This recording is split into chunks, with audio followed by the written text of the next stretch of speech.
Pemirsa, Anda masih bersama kami di Sketsa Bengawan. Laga penutup 32 besar grup BB Liga 4 Kapal Api Piala Gubernur Jawa Timur berakhir pahit bagi tuan rumah Persatu Tuban. Bertanding di hadapan pendukung sendiri, Persatu Tuban harus mengakui keunggulan Pasuruan United dengan skor telak 3 gol tanpa balas. Kekalahan ini memastikan Persatu Tuban gagal melangkah ke babak 16 besar.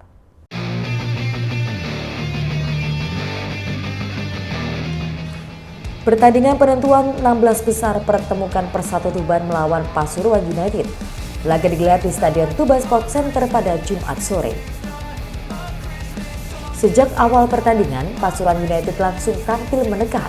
Hasilnya, gol cepat tercipta pada menit pertama melalui tendangan Miftahul Husain Rahmatullah. Pasuruan United kembali menambah keunggulan pada menit ke-31 usai Riko Ardiansyah sukses menjalankan tugas sebagai ek pulang. Pasuruan United kembali menambah keunggulan pada menit ke-31 usai Riko Ardiansyah sukses menjalankan tugas sebagai eksekutor penalti setelah Dandi Yoga Pratama melakukan pelanggaran di kotak terlarang. Menjelang akhir babak pertama, Pasuruan United kembali menambah keunggulan lewat gol yang dicetak oleh Ahmad Burhan Afinuddin pada menit ke-44. Skor 3-0 bertahan hingga babak pertama berakhir.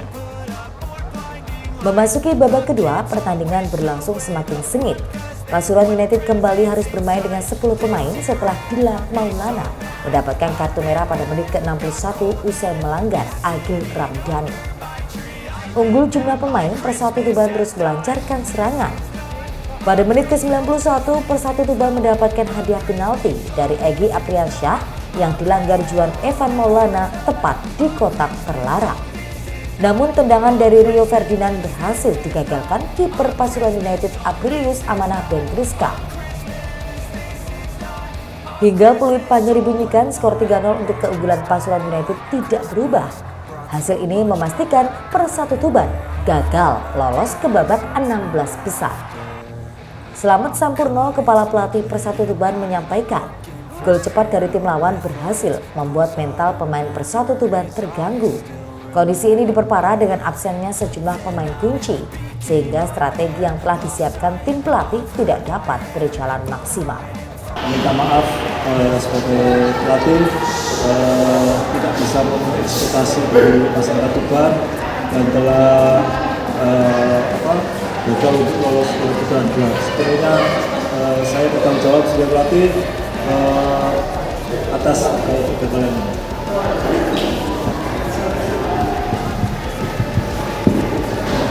Ya, intinya saya sebagai kapten pertandingan hari ini, saya mohon maaf atas hasil hari ini yang kurang memuaskan.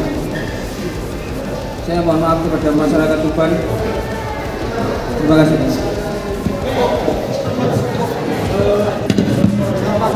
Ini karena faktor menjadi pelatih di tengah liga, karena tidak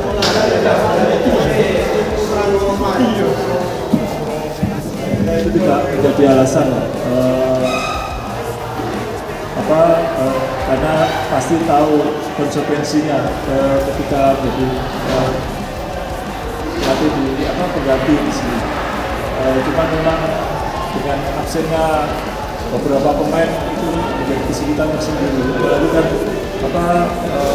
di pertandingan ini Kapten Edi sama Ayanto juga ternyata harus absen di situ. Jadi sekali lagi ini benar-benar hasil yang tidak kita harapkan. Memang tadi yang proses gol pertama yang terlalu cepat ternyata meruntuhkan mental teman-teman di sini. Persatu Tuban pun harus mengakhiri perjalanan di Liga 4 Gubernur Jawa Timur pada fase grup. Sementara Pasuruan United berhak melangkah ke babak 16 besar. Pelatih Pasuruan United, Tio Paulin Pierre, menyampaikan apresiasi terhadap kerja keras para pemain. Instruksi yang diberikan bisa dijalankan dengan baik di lapangan. Dirinya juga berharap kedepannya bisa terus melaju dan lolos ke tingkat nasional. Dalam pertandingan ini dirinya juga menyampaikan respek kepada tim Persatu Tuban yang telah memberikan perlawanan sengit. Ya, jadi mereka cukup berjalan instruksi, walaupun kadang-kadang ini sepak bola. Tapi kita juga respect dengan lawan, karena lawan punya kemampuan, bukan karena mereka kalah tidak kosong, ini sepak bola. Jadi hari ini kita beruntung. Ya, jadi sama-sama kita belajar. Semoga ke depan kita lolos ke nasional.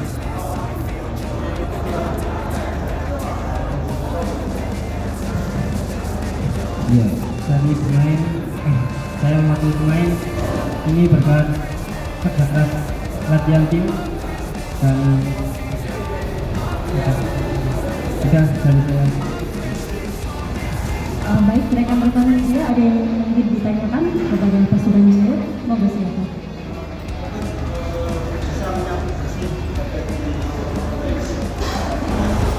Ya, saya mau bicara apa ya? Saya bukan pelatih ya seperti yang lain, tapi saya bermain sepak bola dari kecil. Di Indonesia juga saya bermain cukup besar, semua tahu.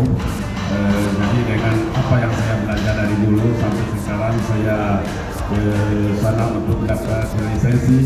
Jadi semua itu saya bisa simpan dan ambil yang lebih bagus. Jadi terutama saya sebagai pemain belakang, saya tahu apa yang saya harus kerjakan untuk pemain belakang. Untuk pemain depan juga saya bermain sebagai pemain belakang, saya tahu apa yang pemain depan bisa lakukan untuk cetak gol maupun untuk mengalahkan lawannya. Jadi itu hal-hal seperti itu yang saya membawa untuk belajar dengan teman-teman. Terima kasih karena selama ini berjalan dengan lancar dan semoga ke depan menjadi dengan baik. Siapa tahu besok bisa latih timnas Indonesia.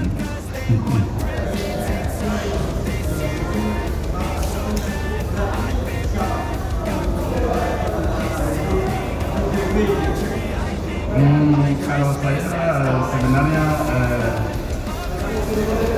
semua tim itu sama. Kalau mereka berjalan dengan instruksi yang pelatih mau, pasti itu hasilnya yang kita dapat akhir pertandingan. Jadi saya punya itu karena kita hanya bisa lihat di luar lapangan, mereka bermain 11 lawan 11 dalam. Jadi karena apapun yang kita lakukan dengan mereka ini, itu yang mereka bisa menunjukkan di lapangan. Saya pikir itu.